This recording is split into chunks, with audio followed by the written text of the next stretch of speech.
नमस्कार।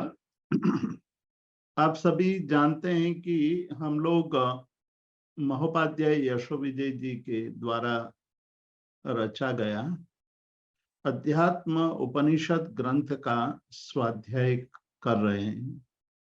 महोपाध्याय यशोविजय जी के द्वारा रचे गए ग्रंथों में यह ग्रंथ अत्यंत महत्वपूर्ण ग्रंथ है। इस ग्रंथ का पुनः पुनः स्वाध्याय करना चाहिए। इस ग्रंथ के तत्व को बार बार चिंतन करने से हमारे जीवन में अभूतपूर्व परिवर्तन आता है। आत्मानुभूति तक पहुंचने की बहुत सारी कुंजियां इसमें दी गई है, चाबियां इसमें दी गई है। एक एक श्लोक अपने आप में अत्यंत महत्वपूर्ण है।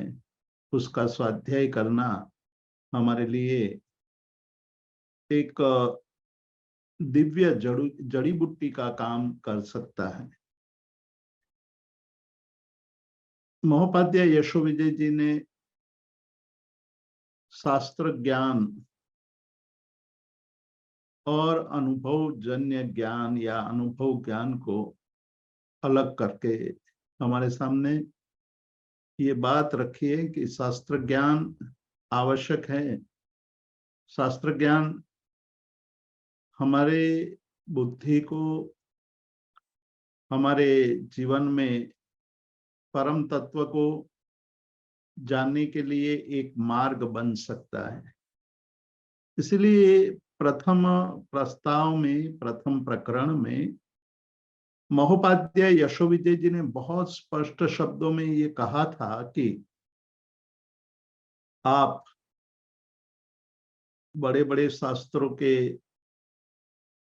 अध्येता बन जाओ, बहुत शास्त्रों के ज्ञाता बन जाओ, उससे जीवन में क्या परिवर्तन आ सकता है? जीवन का परिवर्तन केवल शास्त्र ज्ञान से नहीं आने वाला है। जीवन में परिवर्तन लाने के लिए शास्त्र ज्ञान के साथ साथ अनुभव ज्ञान आवश्यक है। शास्त्र जो बात कह रहे हैं उसी का अनुभव, जीवन में उसका अनुभव करने से ही हमें बहुत लाभ हो सकता है। और इसलिए कहा कि शास्त्र हैं वो केवल दिशा दर्शाते हैं, मार्गदर्शक बन सकते हैं, मतलब एक गाइड की तरह काम कर सकते हैं शास्त्र, लेकिन चलना तो खुद ही पड़ेगा। वो एक पद भी आपको चलाने में समर्थ नहीं है। चलने के लिए तो हमें खुद ही पुरुषार्थ करना पड़ेगा, खुद ही प्रयत्न करना पड़ेगा। और यही बात हमें दूसरे इस प्रकरण में बार बार अलग अलग ढंग से दर्शा रहे हैं। पपेट के शो में आप सभी ने पपेट के शो देखा होगा, जिसको कठपुतली का खेल या एक बच्चों के लिए एक बहुत बड़ा ये आनंददायक खेल होता है। पपेट में एक जो सूत्रधार होता है उसके अंगुलियों में जो धागा बंधा हुआ है, उस धागे से वो पुतलियों को नचाता है, अलग अलग नृत्य करवाता है, बातचीत करवाता है। और उसको देखकर लोगों को आनंद आता है कि वाह, क्या ये खेल खिला रहा है।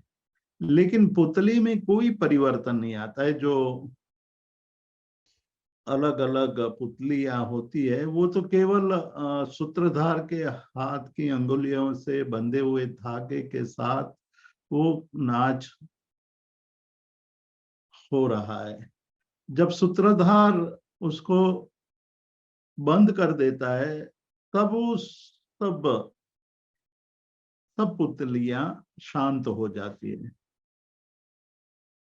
उसका आधार लेकर के महोपाध्याय यशोविजय जी कहते हैं कि हमारा जीवन बस वैसा ही है। कर्म राजा ने हमारे साथ वैसा ही खेल खेला है। कर्म जब तक है तब तक हम नाच करते हैं। कर्म के कारण ही हमारे अलग अलग भाव उत्पन्न होते हैं। कर्म जब शांत हो जाता है तो हम शांत हो जाते हैं। पर ये हमें पता नहीं है। हमें ये नहीं पता है कि ये सारा खेल तो कर्म का ही है। जब हम इसके खेल में रम जाते हैं तो हम यह मानने लगते हैं कि हम ही इस खेल के मुख्य नायक है, मुख्य कर्ता धर्ता है, मुख्य, हमारे कारण ही सारा ये संसार चल रहा है। इस प्रकार के भाव मन में पैदा हो जाता है, तब हम कर्ता भोक्ता जैसे भाव में भी रमने लग जाते हैं। यही हमारी गलती है, यही हमारी कमी है कि हम अपने जीवन में अपने आप को, जो वास्तविक परिस्थिति है उसको समझ नहीं पाते हैं और व्यर्थ ही दुखी होते हैं। हमें ये समझाने के लिए ये बात कही, ये दृष्टांत दिया उन्होंने। और अब सामायिक की बात करते हैं। जब ये सब जब बातें होती है तो मन में एक और प्रश्न खड़ा होता है, और वो प्रश्न बहुत ही गंभीर प्रश्न है और उस पर चिंतन करना भी आवश्यक है कि यदि कर्म के नाच से ही हम नचते रहते हैं, हम नृत्य करते रहते हैं, तो जिन्होंने सामायिक की साधना की है, जिन्होंने सामायिक का भाव जीवन में अपना लिया है, वो भी तो वैसी ही क्रिया करता है जो जैसे हम कर रहे हैं। हमारी क्रिया और उसकी क्रिया में अंतर नहीं देखा जाता है। तो क्या सामायिक भाव में, समता भाव में जो स्थिर है वह, और हम जो कार्य कर रहे हैं उसमें बाह्य रूप में तो कोई अंतर नहीं दिखाई देता। क्या आंतरिक परिस्थिति भिन्न हो सकती है या होती है? इस बात पर चिंतन करना आवश्यक हो जाता है। एक बार, एक बहुत पुरानी किंतु बहुत ही मार्मिक घटना है।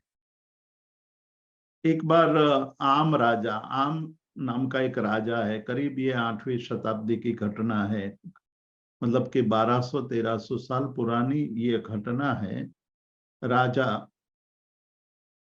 बहुत ही विद्या प्रिय राजा है और चतुर भी है। उन्होंने कहीं से ये सुना कि बप्पा भट्टी नाम के एक बहुत बड़े आचार्य हैं। वो आचार्य आपके नगर में आए हैं, बहुत ही विद्वान है, बहुत कुशल है, बहुत ही विद्याओं के ज्ञाता है। तो राजा के मन में हुआ कि मैं उनके दर्शन कराऊं, वंदन कराऊं, उनके वाणी से लाभान्वित हो। इसलिए राजा स्वयं आचार्य श्री के वंदन के लिए आते हैं। उस समय आचार्य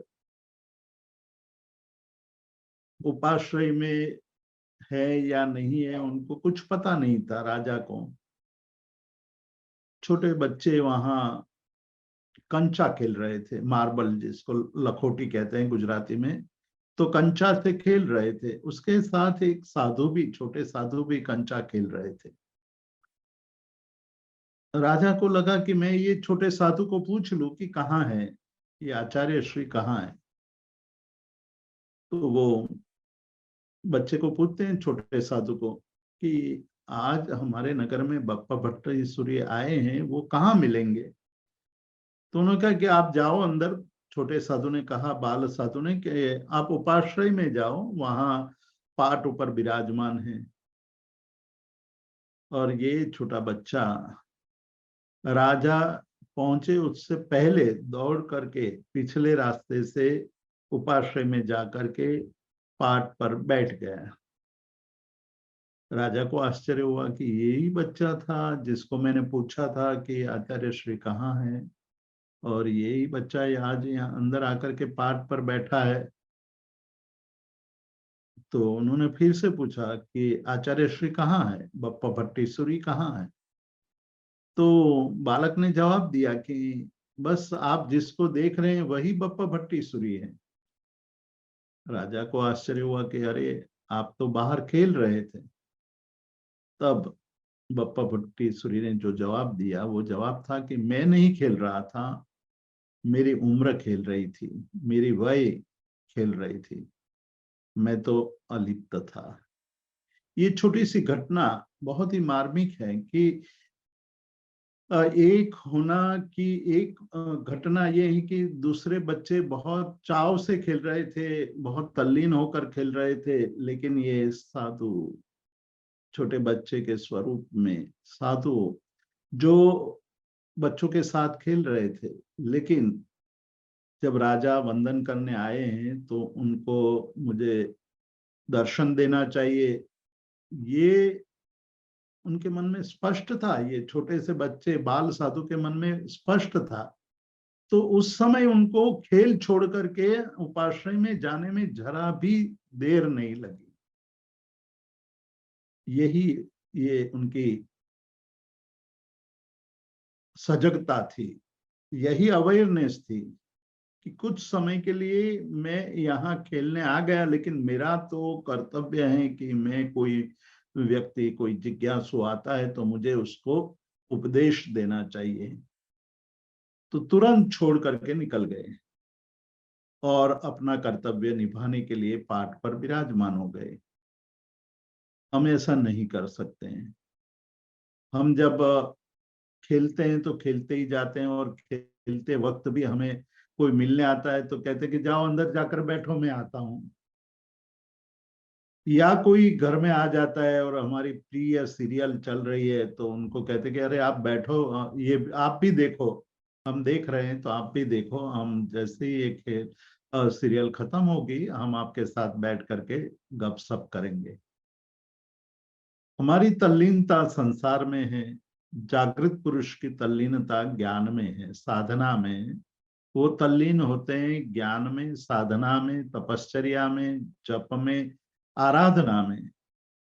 तो उनको कोई क्रिया करनी पड़ती है तो करते तो है, लेकिन करते हुए उसमें तल्लीनता नहीं लाते हैं। वही बात यहाँ महोपाध्याय यशोविजय जी हमारे सामने प्रस्तुत कर रहे हैं। 34वां श्लोक है और 98 नंबर का पेज है। 34वें श्लोक में कहते हैं कि प्रारब्ध अदृष्ट जनिता।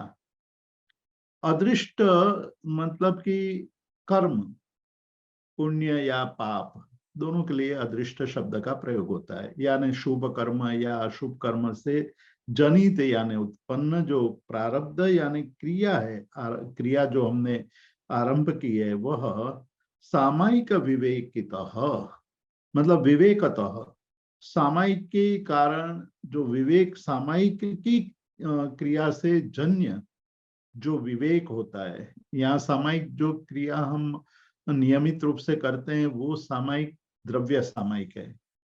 भाव सामायिक से भाव सामायिक की बात यहाँ महोपाध्याय यशोविजय जी बताना चाहते हैं कि जिसके मन में सामायिक भाव उत्पन्न हो गया है उससे जो विवेक जागृत हो जाता है। मतलब जब समता होती है तो हमारे अंदर विवेक की जागृति होती है। उसके पहले विवेक नहीं होता है।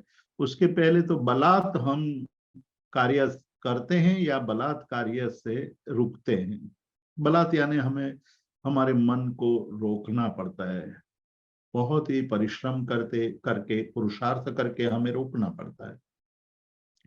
लेकिन जब विवेक जागृत हो जाता है तो छोड़ना, त्याग करना, हेय, वो सब आसान हो जाता है, सरलता से हो जाता है। सामायिक विवेकतः, सामायिक से उत्पन्न जो विवेक है उस विवेक के कारण क्रियापि ज्ञानिनो व्यक्तान, ज्ञानी भी वही क्रिया करता है।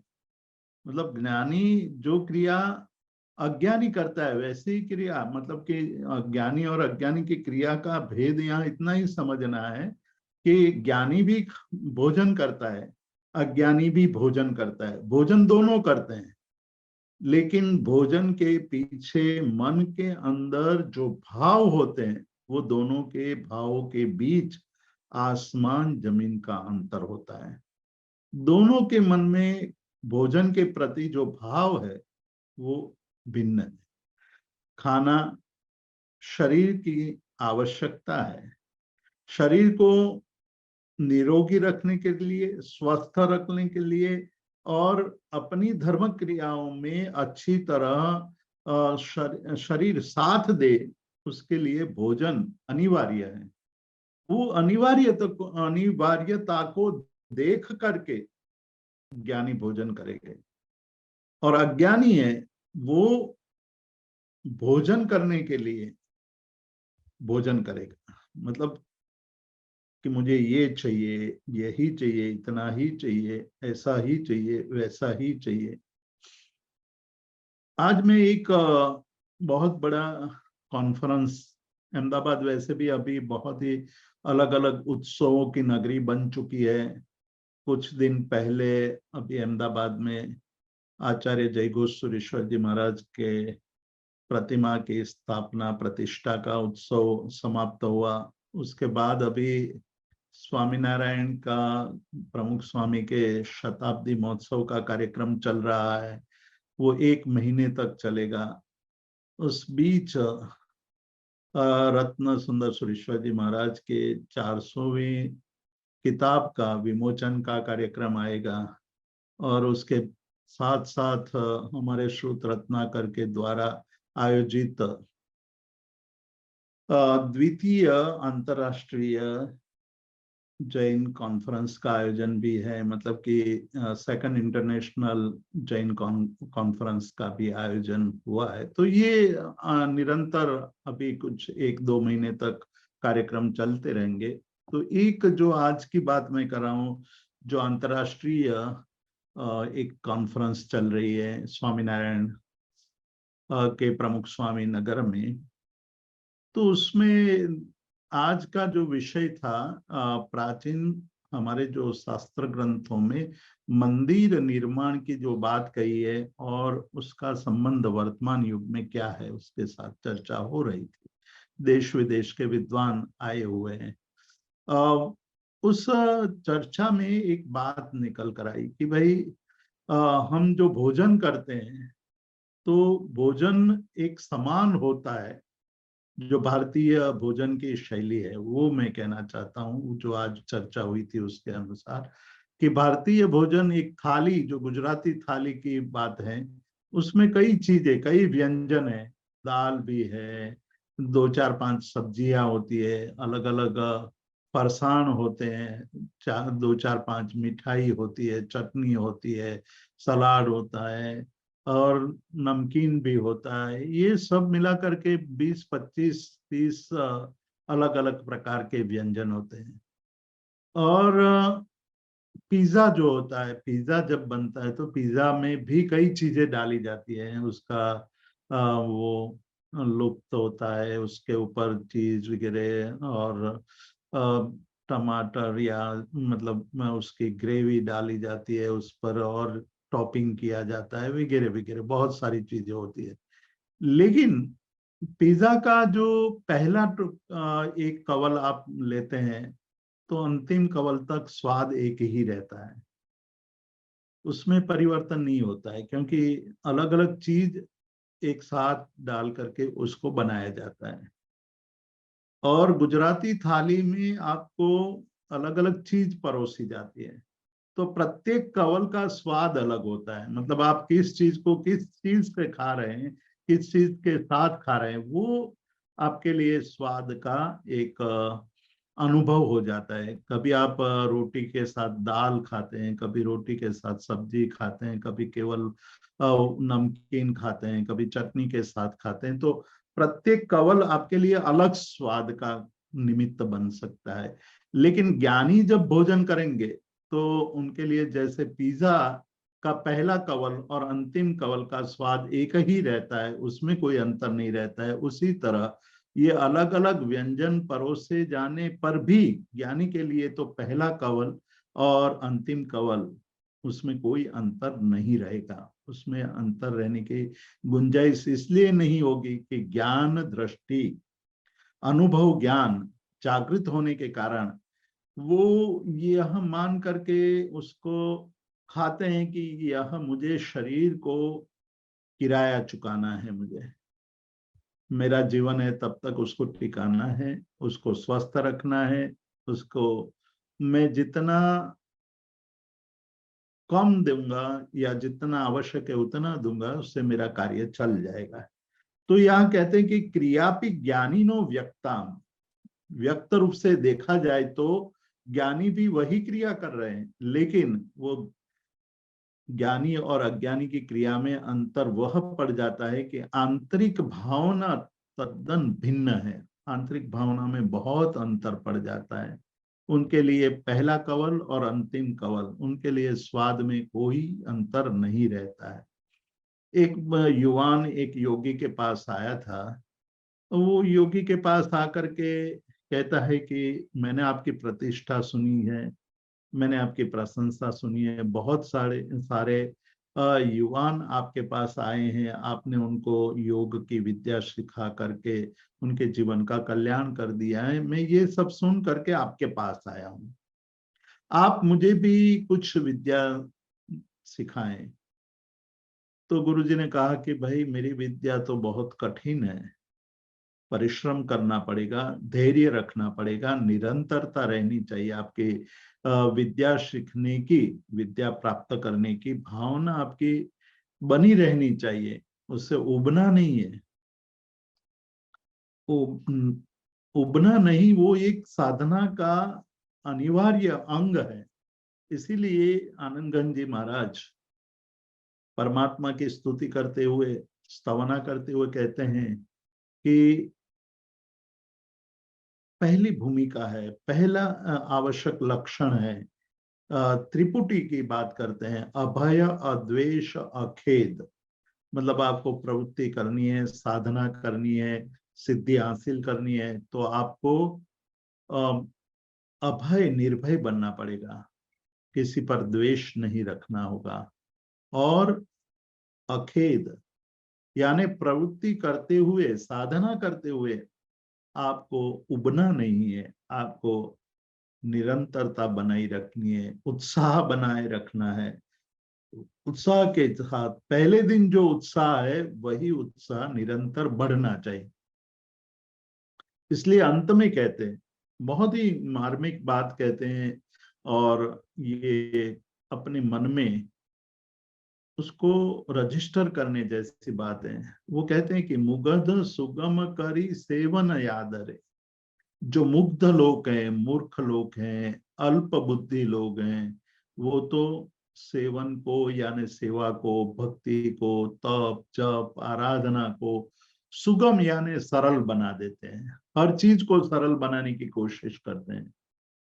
हर चीज आप सरल बनाना चाहो तो बना सकते हो, लेकिन उससे उसकी मूलभूत आत्मा है वो जीवंत रहती है कि नहीं रहती है, उसकी कोई बात कोई नहीं करता है।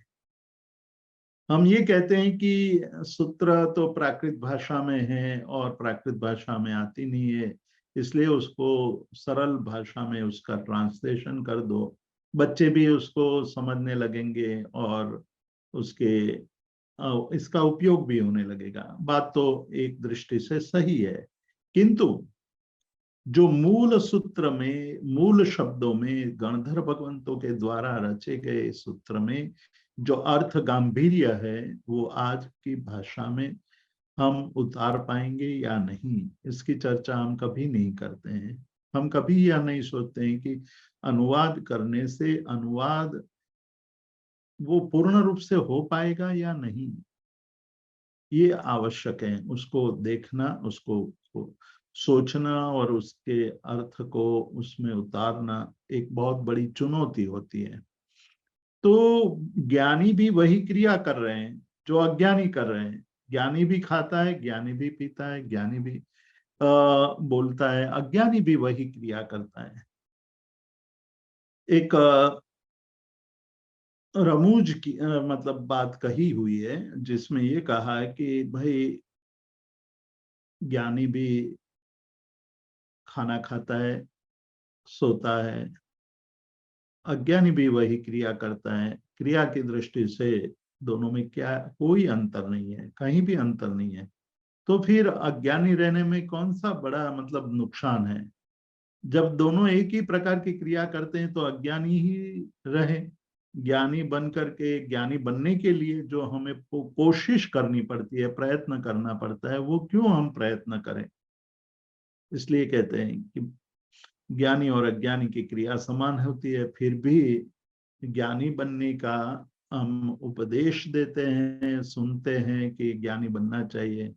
वो इसलिए कि ज्ञान से हमारी प्रज्ञा, हमारी आंतरिक शक्ति निर्मल होती है। हम अर्थ को, जीवन को सही अर्थ में समझ सकते हैं। तो ये बहुत बड़ी बात है और उसको हमें जीवन में उतारना होगा। तो यहाँ महोपाध्याय यशोविजय जी कहते हैं कि क्रियापि ज्ञानिनो व्यक्ताम औचिति नाति वर्तते। जो उचित क्रिया करनी पड़ती है, करनी चाहिए, उसको वो उसका उल्लंघन नहीं करते हैं। ज्ञानी क्रिया तो वही करेंगे, किंतु वो औचित्य समझ करके करेंगे कि ये औचित्य है मेरा और मुझे ये करनी चाहिए, इसलिए मैं करता हूं, लेकिन अंदर से तो अलग ही रहेंगे। महोपाध्याय यशोविजय जी ने इस बात को एक अलग ढंग से गुजराती दोहे में ये इसको संजोया है। वो कहते हैं कि जो सम्यक दृष्टि जीव है, सम्यक दृष्टि जीवणों करे कुटुंब प्रतिपाल। एक सम्यक दृष्टि जीव भी कुटुंब का परिपालन करता है, एक मिथ्यात्वी जीव भी कुटुंब का परिपालन करता है, किंतु दोनों के पालन में, परिपालन में बहुत अंतर है। अंतर थी न्यारो रहे, मतलब जो सम्यक दृष्टि जीव है वो अंतर से, मतलब अपनी आंतरिक दृष्टि से वो सभी क्रिया करते हुए भी सबसे अलग रहेगा। उसके मन में उसके प्रति कोई राग द्वेष कुछ भी प्रतिभाव उनके अंतर में नहीं रहेगा। अंतर थी न्यारो रहे धाव खिलावन बाल। जिस तरह से आया यानी बेबी सीटर बेबी के पालन पोषण करती है या करता है, तो वो पूर्ण रूप से माँ से भी ज्यादा केयर करता है, माँ से भी ज्यादा उनके सार संभाल करता है। लेकिन जब शाम का समय होता है, समय पूर्ण होता है, तो वो तुरंत निकल पड़ती है। वो कहते हैं कि भाई हमारा समय खत्म हो गया, अब हम जा रहे हैं। माँ भले ही कहीं दूर रही हो, लेकिन माँ का मन हमेशा बच्चे में लगा रहेगा। लेकिन आया यानी बेबी सिटर के मन में बालक के प्रति भले ही नजदीक हो, लेकिन उनका लक्ष्य केवल धन होता है। इसलिए उनकी क्रिया एक अलग रूप से पेश आती है, जबकि माँ की क्रिया एक अलग रूप से आती है। ज्ञानी और अज्ञानी में यही अंतर है। यहाँ महोपाध्याय यशोविजय जी हमारे सामने ये बात स्पष्ट रूप से कहते हैं कि अज्ञानी जो क्रिया करता है वो उसमें राग द्वेष से पूर्ण होकर के करता है। हमारे जो क्रियाएं हैं उस क्रियाओं में एक बहुत बड़ी अज्ञानी की क्रिया में जो बहुत बड़ा अंतर पाया जाता है, वो है कि हमारी क्रियाएं कषाय से युक्त होती है। और जो सामायिक भाव से युक्त जो जीव होते हैं, वो जो क्रिया करते हैं, वो कषाय का उपशमन कर दिया होता है। कषाय का क्षय तो बहुत बाद में होगा, लेकिन उपशमन हो जाता है उनके जीवन में। तो कषाय का उपशमन हो जाने के बाद जो क्रिया करनी पड़ती है वो क्रिया करते हैं, औचित्य मान करके क्रिया करते हैं। लेकिन कषाय का उपशमन हो जाने के कारण उसमें न राग होता है, न द्वेष होता है, न उसमें आसक्ति होती है, न उसमें तिरस्कार होता है। जैसे ही बप्पा भट्टीसुरी ने कहा राजा को कि मैं तो खेल नहीं रहा था, उसका मतलब ये था कि मुझे अंतर से आंतरिक रूप से खेल का कोई मतलब नहीं था। लेकिन बच्चे जब खेल रहे थे और मुझे पुकार रहे थे कि अरे महाराज आओ थोड़ी देर खेल लो, तो मैं चला गया। लेकिन मेरी वय, मेरी आयु, मैं छोटे बच्चे के रूप में था, इसलिए वहां खेल रहा था। लेकिन अब अभी आपके सामने मैं एक आचार्य के रूप में प्रस्तुत हूँ और आचार्य के रूप में आप मुझे देख रहे हैं। तो ये एक गरिमा होती है ज्ञानी की, और ये एक जागृति होती है ज्ञानी पुरुष की। वो जागृति एक हमें सामयिक के समता भाव के द्वारा जो विवेक उत्पन्न होता है उस विवेक में दिखाई देती है। तो यहाँ और यशो विजय जी महाराज ने ये हमारे सामने रखा कि ज्ञान योगी यानी अनुभव योगी, ज्ञान योगी है वो जो भी क्रिया करते हैं वो क्रिया सामान्य रूप से अन्य अज्ञानी जीव जो क्रिया करते हैं उसमें समानता दिखाई देती है बाह्य दृष्टि से। तो किंतु वो औचित्य का पालन करते हैं, उसमें उनका जो भाव होता है वो समभाव होता है, और समभाव से उत्पन्न विवेक होता है, और विवेक के कारण वो वैसे क्रिया करते हुए भी क्रिया से अलिप्त रहते हैं। आगे चलते हुए महोपाध्याय यशो विजय जी वो ये कह रहे हैं कि संसारे निवसन स्वार्थ सज्जः कज्जल वेश्मनि लिप्यते निखिलो लोकः ज्ञान सिद्धो न लिप्यते। आप एक इसका श्लोक का अर्थ तो हम बाद में करेंगे, लेकिन पहले इस श्लोक को समझने के लिए पूर्व भूमिका के रूप में एक हम कल्पना करें कि आप एक जिस घर में रह रहे हैं उस घर का एक छोटा कमरा आप अपनी कल्पना में ले आओ कि एक छोटा सा कमरा है आपका, एक छोटा सा रूम है। उस रूम को काजल से लेपा गया हुआ है, मतलब उसकी छत, उसके फर्श, उसके चारों दीवार, उसके जो खिड़कियां हैं वो, और उसका दरवाजा है, दरवाजा का हैंडल वगैरह सब कुछ काजल से लीप दिया गया है, मतलब उसको काजल से लिपा हुआ है। कहीं भी कोई भी एक भी इंच ऐसी जगह नहीं है कि जो जहां काजल लगाया न गया हो, मतलब काजल लगाया गया है। और आपको अंदर अंधेरे में बंद कर दिया जाए तो क्या होगा? आप ये कल्पना कीजिए क्या होगा।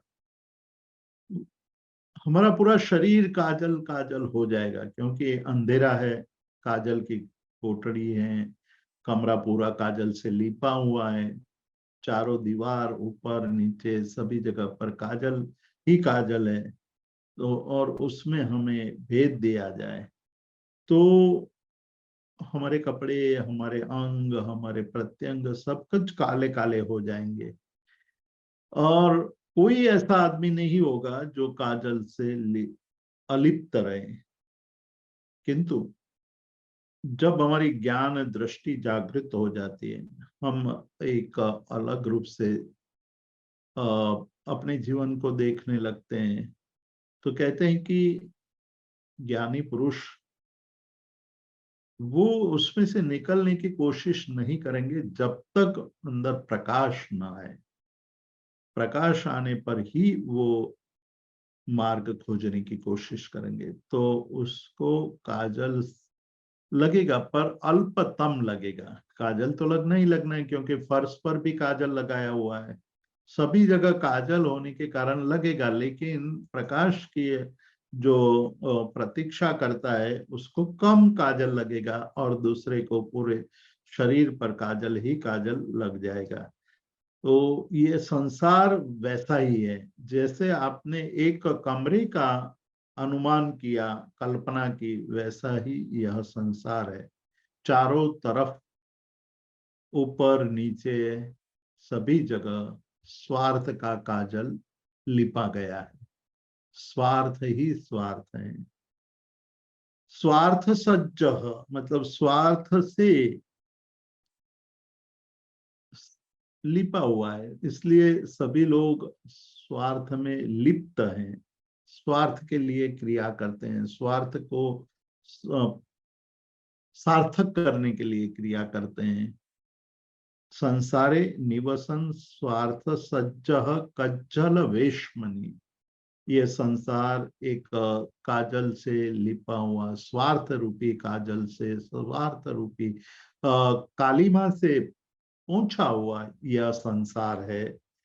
लिप्यते निखिलो लोकः, उसमें मतलब कि ये संसार में जितने भी मनुष्य है, जीव है, वो सभी उस स्वार्थ के काजल से लिप्त हो गए हैं। सभी के मन में स्वार्थ पड़ा हुआ है। वो स्वार्थ किसी के मन में छोटा है, किसी के मन में बहुत बड़ा है। कोई बोलता है तो स्वार्थ के लिए बोलता है, कोई खाना खाता है तो स्वार्थ के लिए खाना खाता है, कहीं हम दूसरी जगह जाते हैं तो भी हमारे मन में कोई ना कोई स्वार्थ होता है। पर जिसके मन में ज्ञान की सिद्धि हो गई है, ज्ञान यानी अनुभव, अनुभव सिद्ध हो चुका है, वो तो ज्ञान प्रकाश यानी ज्ञान का दीप जिसके मन के अंदर प्रकट चुका है, उसको इन सारी क्रियाओं से कोई मतलब नहीं होता है। पर वो विरले ही होते हैं, बहुत कम ऐसे लोग होते हैं कि जो इस संसार के स्वार्थ से मुक्त रहते हैं और वही आगे चल करके वितराग बनते हैं। स्वार्थ रूपी कज्जल में, स्वार्थ रूपी काजल के इस काले संसार जो सभी जगह पहुंचा गया, लिपा गया है, सभी जगह पर कालीमा ही कालीमा है, उसमें कोई एकाध जीव ऐसा निकलता है जो परोपकारी होता है। कोई बहुत कम लोग ऐसे निकलते हैं कि वो परोपकार के लिए ही कार्य करते हैं। इसीलिए हम जब मंगल कामना करते हैं तो मंगल कामना के लिए बहुत ही उच्च भावना और विस्तृत भावना भाने की बात करते हैं कि सर्वथा सहु सुखी ताओ, पाप ना कोई आचरो, राग द्वेष से मुक्त थई, मोक्ष सुख सहु जग वरो। या हम कहते हैं कि शिवमस्तु सर्व जगतः परहित निरता भवन्तु भूतगणा। इस संसार के जितने भी जीव हैं वो सभी सभी कोई परार्थ बने, सभी कोई परोपकारी बने, ये भावना बाई है। तो जितना हमारा भाव जगत विस्तृत होगा, उतना ही हमारा कार्य भी परोपकार के लिए होना शुरू हो जाएगा।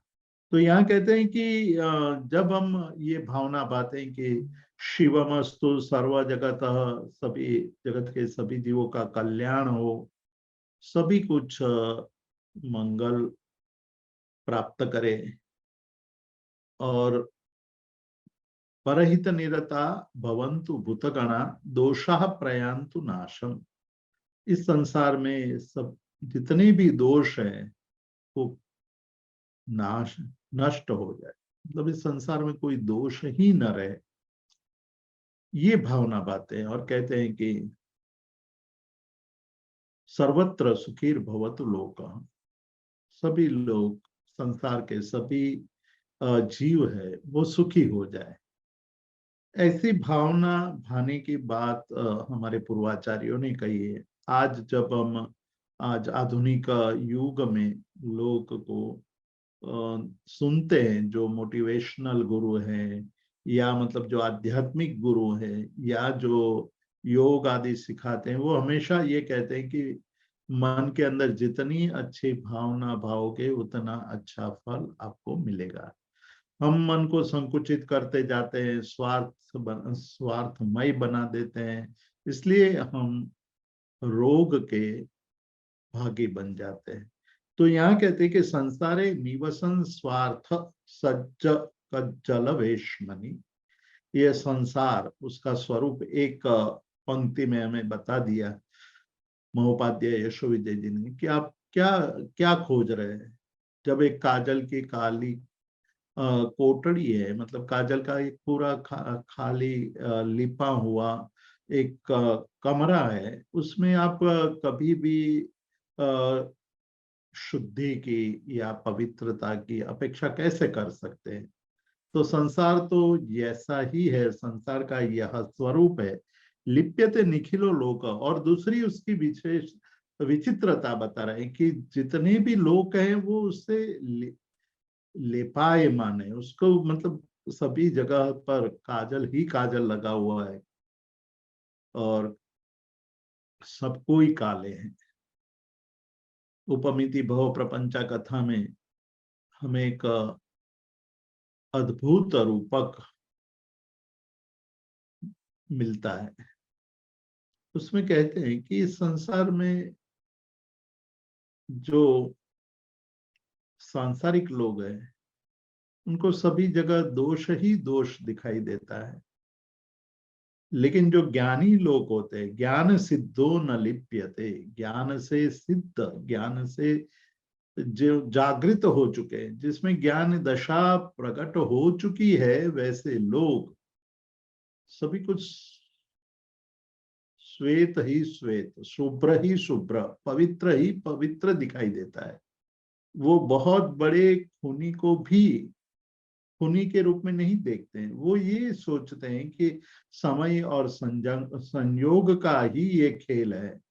समय ऐसा आया, संयोग ऐसे निर्मित हुए, वो ऐसा कार्य करने लगा।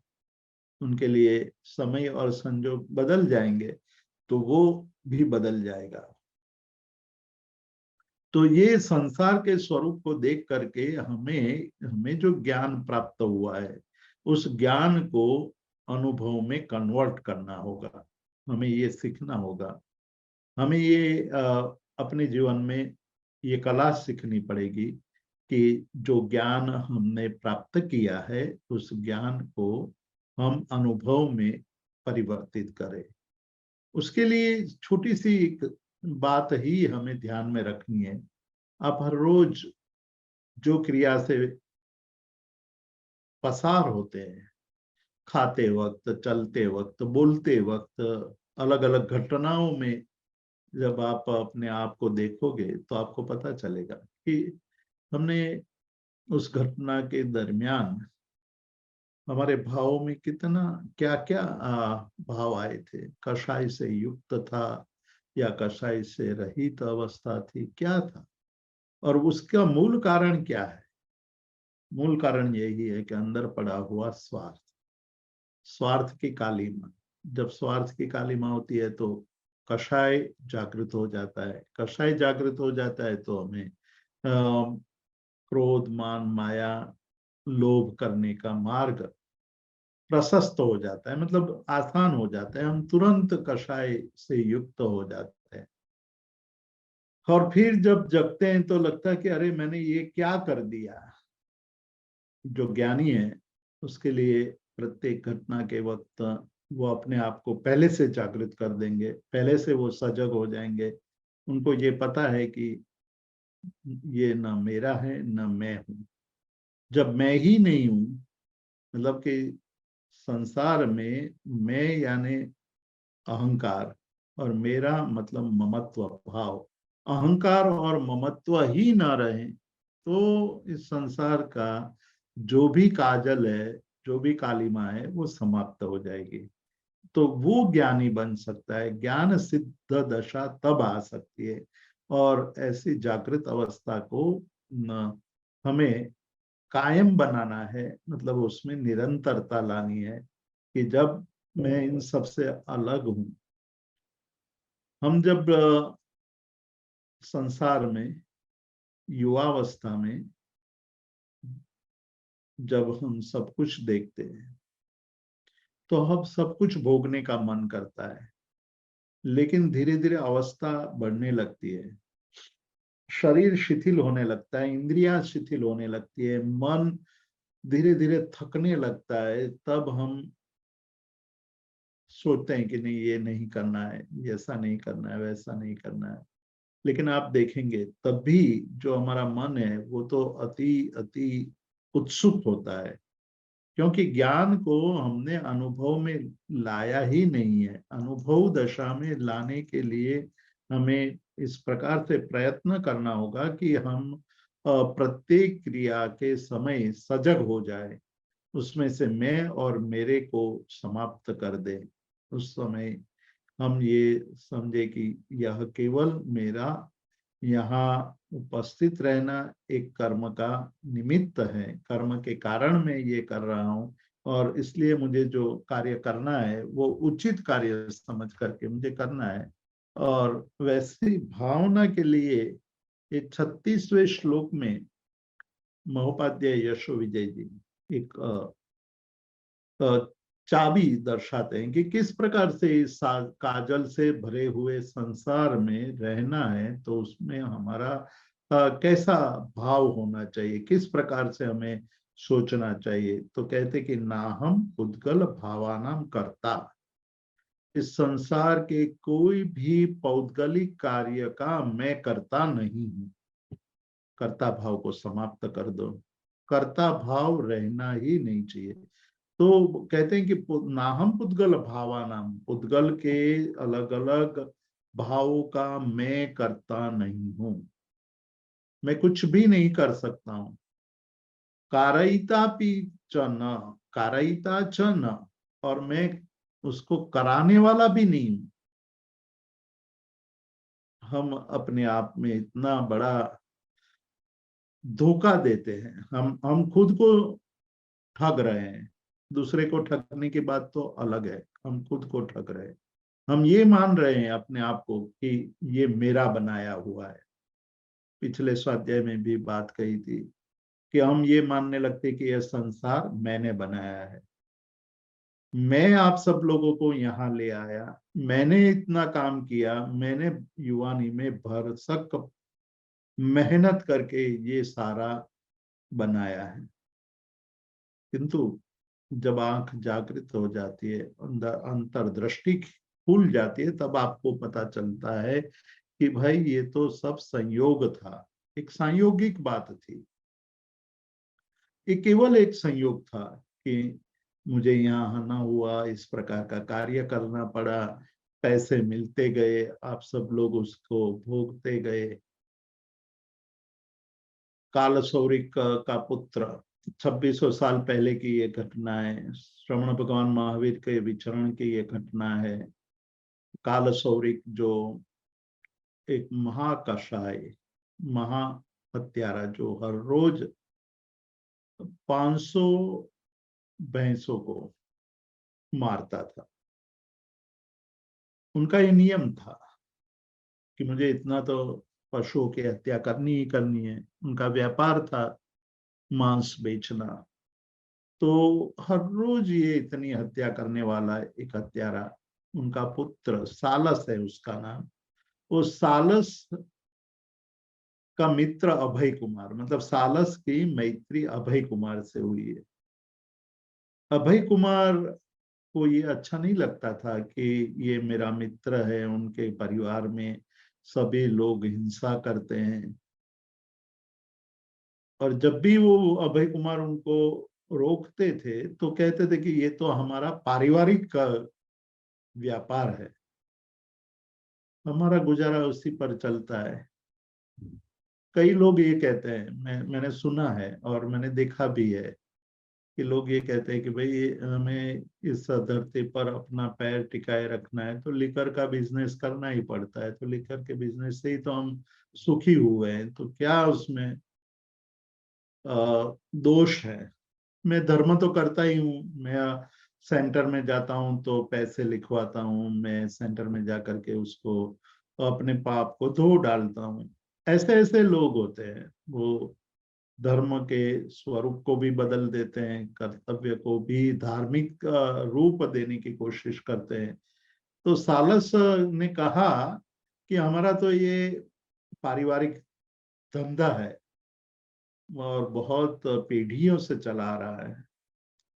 तो उसने कहा अभय कुमार ने कि ठीक है, ये एक खड्ग लेकर जा, मतलब वो हत्या करने का शस्त्र है, वो लेकर जा और अपना पैर काटने की चेष्टा कर, और कहें अपने परिवार को, सबको इकट्ठा करके कि भाई मेरा पैर मैं काट रहा हूँ, क्या मेरे पर जो ये बीतेगी, मुझे जो पीड़ा होगी, उस पीड़ा में आप भागीदारी करोगे या नहीं।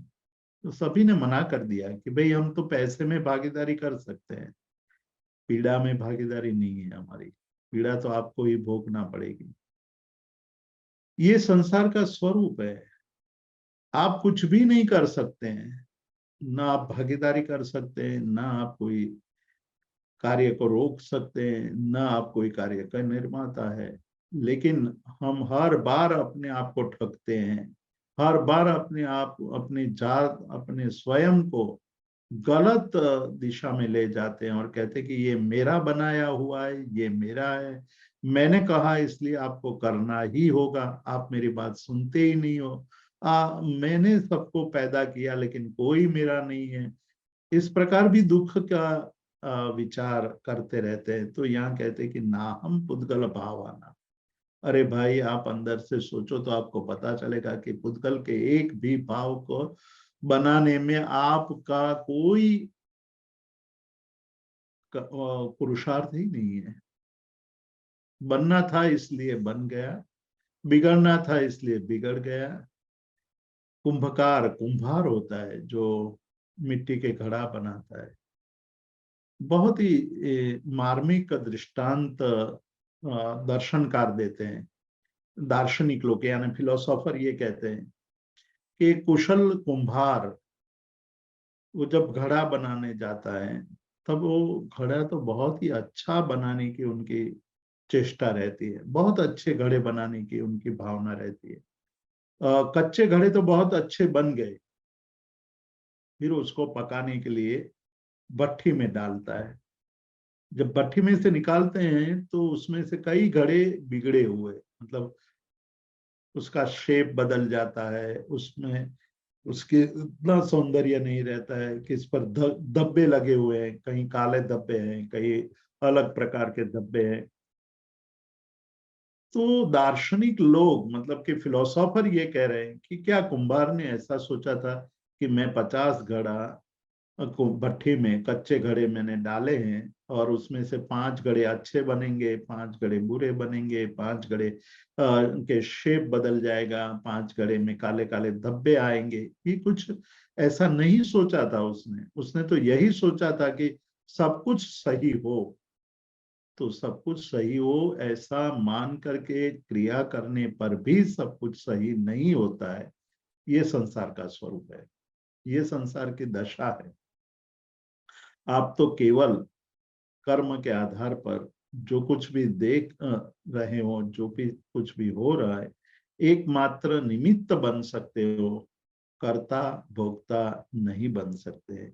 उसी के लिए ये श्लोक को मंत्र की तरह याद कर लेना चाहिए कि जिस तरह से हम नवकार मंत्र को रटते हैं, उसी प्रकार इस श्लोक का पाठ यदि हो सके तो करना चाहिए कि नाहम पुद्गल भावाना, मैं पुद्गल के भावों का करता नहीं हूं, कारयिता मतलब कराने वाला भी नहीं हूं, नानुमंता भी, मैं अनुमोदक भी नहीं हूं।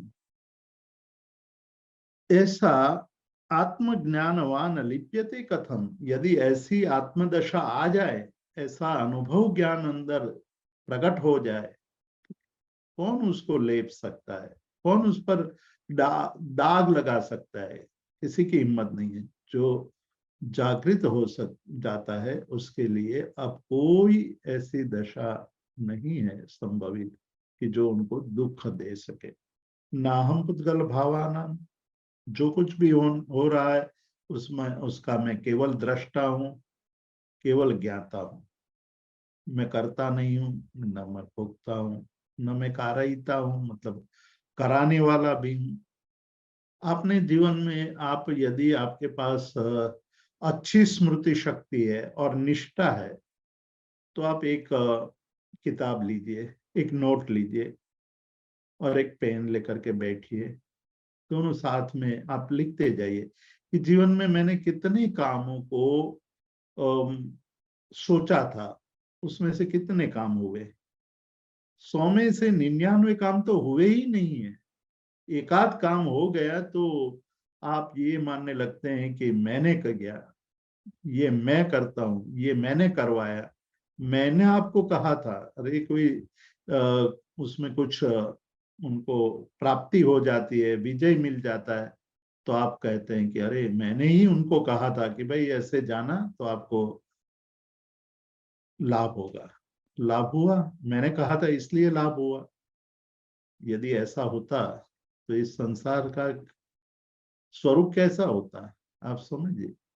आप अपने जीवन की वास्तविकता को अपने स्वयं खोजिए कि जीवन की जो वास्तविकता है वो तो यह है कि आपने 100 काम अच्छे सोचे थे, उसमें से 99 काम तो हुए ही नहीं है, उसमें कोई सफलता नहीं मिली है। एक आध काम में, 2 काम में, 5 काम में सफलता मिल गई और हम अहंकार करने लगे, हम कर्ता बन करके लोगों को कहने लगे कि ये मेरा किया हुआ है। आपका तो केवल कार्य करने का कर्तव्य है, आप केवल निमित्त बन सकते हैं। कुंभकार जैसे सभी कुछ अच्छा बनाना चाहता है, लेकिन परिणाम अच्छे तो नहीं होते हैं। 50 घड़े में से 5 घड़े बेकार भी निकलते हैं, फेंक भी देने पड़ते हैं, उसका कोई काम नहीं होता है। ये हुआ क्यों, यही सोचने की बात है कि ये क्यों हुआ। आपने कभी भी ये नहीं सोचा था कि खराब हो, आपने कभी नहीं सोचा था कि हमारे जीवन में इस प्रकार के दुख आए, लेकिन दुख आते हैं, दुख सहने पड़ते हैं। आपने कभी भी नहीं सोचा था कि जीवन में इस प्रकार की घटनाएं घटे, लेकिन घटती है और उसको भोगना पड़ता है। उसी प्रकार यह संसार में, जीवन में सफलता बहुत मुश्किल है। उसको समझने के लिए, संसार के स्वरूप को समझने के लिए, जागृति लाने के लिए यह बात हमें बार बार अपने मन में दोहरानी पड़ेगी कि ना हम पुद्गल भावाना कर्ता कारयितापि च नानुमंतापि चेत्यात्म ज्ञानवान लिप्यते कथम। यदि आत्मज्ञान हो जाए तो कौन आपको दुखी कर सकता है, आप हमेशा सुखी रहोगे। हुआ तो भी सही, नहीं हुआ तो भी सही। हमने पिछले ये जो प्रसंग चल रहे हैं उसमें कई बार मैंने महसूस किया, कई बार हमने देखा कि हमने कई लोगों को आमंत्रित किया, बहुत प्रयत्न किया। अब प्रयत्न करने पर भी बात नहीं बनी। अब बात नहीं बनी तो क्या करें। तो जो संत थे, उन संतों ने कहा कि भाई यही हरी इच्छा थी, उसमें भी आनंद है हमें। जो हुआ सो भी अच्छा, नहीं हुआ तो भी अच्छा। हमारा कर्तव्य क्या है, हमें भरसक प्रयत्न करना होगा करने का, लेकिन कर्ता भाव से मुक्त होकर के, हमें जागृत होकर के हमारी जो क्रिया करनी होगी, हमारे लिए जो कही है या लिखी गई है वो क्रिया करनी होगी। यदि ऐसे भाव से हम जीवेंगे तो हमें कोई दुखी नहीं कर सकता है, कोई हमें पीड़ा नहीं दे सकता है, कोई हमें नुकसान नहीं पहुंचा सकता है। केवल हमारी आत्मदशा हमें आनंद ही आनंद देती रहेगी। इतना कह करके आज के स्वाध्याय को हम विराम देंगे। किसी को कोई प्रश्न है तो प्रदीप भाई आज आप ही को देखना पड़ेगा। चित्तू भाई प्रणाम। हाँ जी। My question is કે just now you told us કે આપ સંસારની બધી ક્રિયાઓ સ્વાર્થની છે, પણ અને એ વખતે તમારે તમારો જે અહંકાર ને મમત્વ ભાવ કાઢી નાખવાનો છે. હવે અત્યારના હું આ જે સત્સંગ સાંભળું છું તે વખતે પણ એ પણ એક શુભ કર્મ જ છે. તો એ વખતે શું ભાવ રાખવો, હું નાયક તરીકે રહું કે હું એમાં બી કરતા બકતા આવે એ સમજાતું નથી મને પ્રેક્ટિકલ કેવી રીતે કરવું તે. उस समय तो आप सुन रहे हैं, ज्ञाता भाव है आपका। आप सुन रहे हैं, ज्ञान को अर्जित कर रहे हैं, ज्ञान प्राप्त करने की कोशिश कर रहे हैं, तो ज्ञाता भाव है। लेकिन हम सांसारिक प्रवृत्तियों में जब होते हैं तो उस समय हमारा ज्ञायक और दृष्टा भाव जो होता है, दृष्टुत्व का भाव होता है, वो नष्ट हो जाता है। हम उसमें जुड़ जाते हैं और अपने आप को कर्ता और भोक्ता मानने लगते हैं। तो उसको दूर करने के लिए, उसमें जागृति रहे, उसके लिए महोपाध्याय जी ने ये कुछ 5-6 गाथाएं, 5-6 श्लोक ऐसे हैं जो एक दो तो श्लोक हमने देखे, अभी और 3-4 श्लोक ऐसे हैं जो हमें निरंतर याद रखना चाहिए। और जैसे हम बहुत मूड में आ जाते हैं तो हमें जो प्रिय श्लोक होता है, प्रिय गाना होता है, मूवी के प्रिय गाने होते हैं, वो हम गुनगुनाने लगते हैं। तो उसके स्थान पर अब इस प्रकार के श्लोक गुनगुनाए जब हम खुश हो जाए, तो ये बात आए कि जैसे नरसिंह मेहता के मन में ये भाव कब आया होगा कि भलू थयु भांगे जंजाल सुखे भजी सुश्री गोपाल, कि अब ये अच्छा हुआ कि जो हुआ वो बढ़िया हुआ। अब हमारे लिए ये एक ऐसी अवस्था निर्मित हो गई कि बहुत ही खुशी खुशी परमात्मा का नाम ले पाएंगे, नहीं तो हमारे सामने ये हमेशा बाधा होती थी। सोक्रेटिस की पत्नी थी तो वो हमेशा उनको बहुत ही पीड़ा देती रहती थी, लेकिन वो कहते थे कि भाई उसी के कारण मैं तो ये इतना समझदार बन गया। तो हर चीज में हर समय अपनी दशा कैसी होनी चाहिए वो हमें देखना है। वो कहीं दशा में कहीं कमी नहीं आनी चाहिए, हमारी दशा कहीं खंडित नहीं होनी चाहिए, दूषित नहीं होनी चाहिए। ये सबसे बड़ी बात है, दूषित नहीं होने देनी चाहिए। नहीं, but the question is कि when we are doing શુભ ક્રિયા બી કરીએ છીએ ત્યારે હું આશા સાંભળી રહી છે અને હું જોઈ રહી છું, એવી રીતની ભાવ, એવી જાતનો ભાવ થવો જોઈએ કે નહીં થવો જોઈએ? नहीं, वहां जैसे सांसारिक प्रवृत्तियों में तो वो बात ठीक है कि आप ऐसे भाव करोगे कि इसमें मैं केवल सुन रहा हूँ या सुन रही हूँ, मैं केवल दृष्टा हूँ, मैं इन्वॉल्व नहीं होना चाहता हूँ। तो मैं मतलब ये केवल कल्पना नहीं है, ये बात यशो विजय जी हमें समझा रहे हैं कि ये काल्पनिक बातें नहीं है, वास्तविकता है कि आप अपने ये संसार के न करता है न कराने वाले हैं, इसलिए और अनुमंता मतलब अनुमोदना करोगे तब भी कोई काम होने वाला नहीं है। हम अनुमोदना करते हैं तो उसके लिए आगे के श्लोक के हम पुनः स्मृति करेंगे कि स्वार्थ सज्जल कज्जल वेश्मनि, स्वार्थ से लिपा हुआ है, तो हम उसकी प्रशंसा इसलिए कर देते हैं कि भाई उसको बुरा लगेगा, मैं कुछ नहीं कहूंगा तो बुरा लगेगा, या मैं उसकी प्रशंसा आज करूं तो कल वो मेरी प्रशंसा करेगा। तो वो भी एक स्वार्थ की वृत्ति है, उस स्वार्थ की वृत्ति को तोड़ना है और वहां हमें बहुत ही जागृति लाने की कोशिश करनी है। प्रणाम चित्तूभाई, थैंक यू। दूसरा कोई प्रश्न नहीं है? मुझे एक छोटा प्रश्न है। आपका बुक यूज करते हो, उसका नाम क्या है? क्या करते हो? बुक जो आप यूज करते हो ये स्वाध्याय में, ये बुक है, ये पुस्तक का नाम है अध्यात्म उपनिषद, दूसरा भाग है उसका। पहला भाग तो हमने खत्म कर दिया है, एक कीर्ति यसूरी की किताब है उसका। कौन सूरी क्या नाम फिर से? नहीं मैं बताता हूँ, ये किताब है, दिखाई अच्छा देती? ठीक है, यस।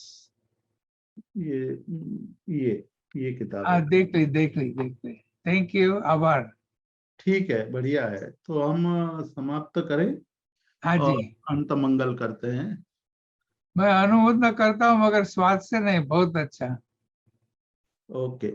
शिवमस्तु सर्व जगत परहित निरता भवन्तु भूतगणा दोषा प्रयान्तु नाशं सर्वत्र सुखीर्भवतु लोक उपसर्गाक्षयं यान्ति चित्यन्ते विघ्नवल्लय मनः प्रसन्नतामेति पूज्यमाने जिनेश्वरे सर्वमङ्गलमाङ्गल्यं सर्वकल्याणकारणं प्रधानं सर्वधर्माणां जैनं जयति शासनम्।